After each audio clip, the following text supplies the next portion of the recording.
Assalamualaikum warahmatullahi wabarakatuh. Perkenalkan, nama saya Intan Yelianiansori dengan NIM 120450039 dari kelas RA.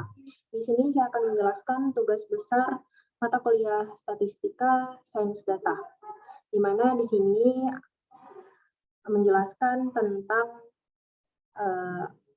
database yang saya gunakan, yaitu adalah data COVID UTS, kemudian diimplementasikan dengan beberapa model data.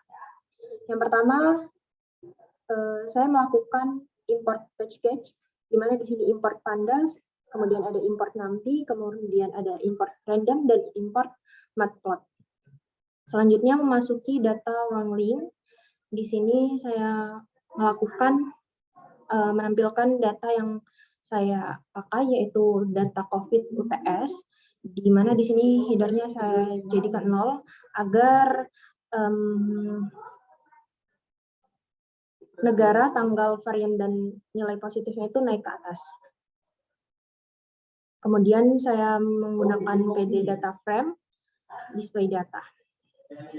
Selanjutnya saya melakukan data head, yaitu untuk melihat data 5 teratas. Di sini dimulai dengan angka 0 sehingga akhirnya menghasilkan angka 4. Kemudian selanjutnya di sini saya melakukan data tile, di mana untuk melihat 5 database terakhir. Kemudian lanjut lagi, saya melakukan data describe di sini untuk menampilkan data statistik dari dataset seperti MIAN, STD, terus nilai min-nya, kemudian nilai maksimal, dan lain-lain. Ini hasilnya. Kemudian selanjutnya saya melakukan codingan, yaitu untuk melihat nama tiap kolom yang ada pada dataset yang saya gunakan. Nah, di sini kita print data tersebut, kemudian value-nya, dan menghasilkan output-nya seperti ini. Ada tanggal, kemudian ada jumlahnya, selanjutnya ada variannya juga, yaitu ada varian alpha, beta, gamma, mu, dan omikron. Kemudian runningannya, hasil akhirnya itu menghasilkan nilai positifnya, yaitu sebesar sekian. Kemudian ada panjangnya itu sebanyak 138 dan tipe datanya itu integer. Lanjut, di sini saya melakukan program yaitu mashing data, kemudian memanggil data tersebut. Tujuan saya menggunakan data ini, program ini adalah untuk menampilkan data value true or false pada dataset yang saya gunakan. Kemudian menghasilkan hasil yang seperti ini, yaitu false semua. Selanjutnya saya melakukan program yaitu check mashing, kemudian def is null, di mana di sini kegunaannya untuk mengkonversi tiap nilai yang digunakan. Kemudian for column in check underscore mashing, kemudian columns, value, dan tulis. Kemudian saya memanggil data tersebut dengan print column, terus print check underscore mashing, column, dot value, underscore count. Kemudian menghasilkan runningan seperti ini, di mana menghasilkan negara, kemudian false-nya, nama negara, tipe datanya, tanggal, varian, kemudian nilai positifnya. Lanjut, di sini saya melakukan program yaitu lokasi negara dengan memanggil grup dari grup negara, di mana di sini merupakan jumlah positif tiap negara. Kemudian dipanggil lokasi negara dengan sum ini kegunaannya untuk mereturn jumlah nilai dari suatu kolom, sehingga menghasilkan hasil sebagai berikut. Oke, Selanjutnya di sini saya juga memanggil dataset tanggal, di mana tanggal itu merupakan jumlah kasus positif COVID per tanggalnya. Sehingga hasil runningannya itu muncul tanggal dan jumlah kasus positif COVID yang terjadi. Lanjut, di sini saya menggunakan kembali dataset varian COVID, di mana di sini saya menggunakan varian yang merupakan jumlah dan list varian dalam dataset yang saya gunakan. Maka muncul hasilnya adalah varian alpha, beta, gamma, mu, dan omikron. Oke, yang tadi itu adalah penjelasan dari data Wong-Ling. Selanjutnya memasuki data visualization. Nah, di sini saya menggunakan kasus tanggal, yang dimana saya memanggil tanggal pada data yang saya gunakan di atas tadi. Saya memanggil baris tanggal, kemudian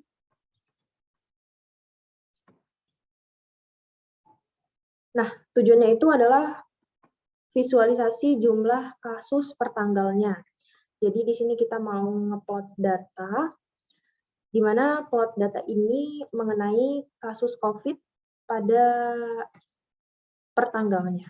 Kemudian kita panggil kasus tanggalnya dan N positifnya, karena N positifnya ini jumlah yang positif COVID. Nah, dengan ascending-nya itu false dan in pledge-nya itu true. Kemudian kita panggil kasus tanggalnya, yaitu plot, dan menghasilkan data plotnya seperti ini.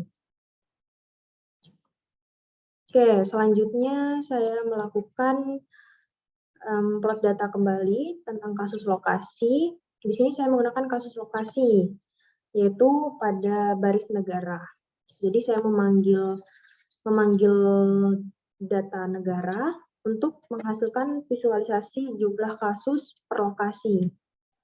Kemudian kita panggil kembali kasus lokasinya, value-nya nilai positif COVID-nya, sehingga kita panggil datanya menghasilkan plotnya seperti ini. Nah, di sini kelihatan kan hasil negaranya. Kalau tadi hanya hasil tanggalnya. Selanjutnya saya melakukan plot data kembali, visualisasi tentang kasus varian. Jadi kita di sini memanggil visualisasi tentang kasus per variannya. Dan jangan lupa memasukkan nilai positif COVID-nya, dan saat kita panggil maka akan muncul plotnya seperti ini. Yang menghasilkan di bawahnya ini adalah varian dari COVID-nya. Nah, itulah tadi penjelasan tentang data visualization. Selanjutnya, data processing. Nah, di sini sebelumnya saya melakukan rename dataset, di mana saya mengubah nama dari N positif menjadi kasus positif. Kemudian kita panggil DF dan menghasilkan data seperti ini. Sehingga yang tadinya di sini nilai positif berubah menjadi kasus positif. Oke, lanjut. Di sini saya melakukan program random set dengan tujuan membagi dataset menjadi data test dan juga data train. Kemudian N sama dengan len, memanggil data negara, yaitu sebagai total barisnya pada label np.random.choice 1, 2, dan size-nya N, kemudian menggunakan P-nya 0,2 dan 0,8. Kemudian memanggil data testnya dan juga data trainnya. Dan kita memanggil data testnya ini sebagai tabel data test. Sehingga menghasilkan hasil runningan seperti ini. Lanjut. Kemudian saya melakukan pemanggilan data train. Di sini gunanya saya memanggil data train ini untuk mendeklarasikan data trend. Nah, hasil data trend sendiri itu menghasilkan seperti ini. Oke, lanjut kembali. Saya memanggil data tes dengan bertujuan sama seperti tadi untuk mendeklarasikan data tes tersebut. Sehingga hasilnya seperti ini. Nah, tadi adalah penjelasan mengenai data processing. Kemudian selanjutnya memasuki permodelan implementation. Oke. Langkah awal pada model implementation ini saya melakukan import package, yaitu untuk melakukan import pada modul yang digunakan, serta mendefinisikan variabel X dan juga Y. Nah, dapat dilihat ini importnya Seaborn, kemudian from screen, dan sampai bawah. Lanjut, di sini X-nya kita pakai data kasus positif dan Y-nya itu data negara pada dataset yang kita import pada awal tadi. Selanjutnya, saya melakukan program yaitu untuk melakukan pengklasifikasian, yaitu X-train, X-test, Y-train, Y-test sama dengan train test split, kemudian dengan test size-nya itu 0,25 dan random stage-nya itu 0. Kemudian selanjutnya itu saya melakukan logistic regression. Nah, di sini saya permodelan implementation-nya menggunakan model logistic regression. Jadi saya di sini menggunakan memanggil logistic regression sebagai permodelan tersebut. Kemudian lanjut di sini untuk mendefinisikan datanya ya, logistic regression, kemudian .fit dalam kurung X underscore train dan Y train underscore train.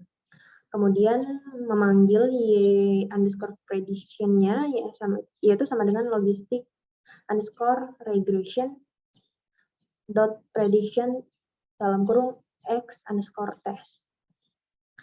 Selanjutnya, saya melakukan implementasi model regresi logistik pada plot data, di mana di sini menggunakan program confusion.matrix yang membaca pada data cross-tab, yaitu Y underscore test dan Y underscore prediction. Dengan row names-nya itu aktual dan column names-nya itu predictive. Kemudian kita panggil sehingga menghasilkan plot datanya sebagai berikut.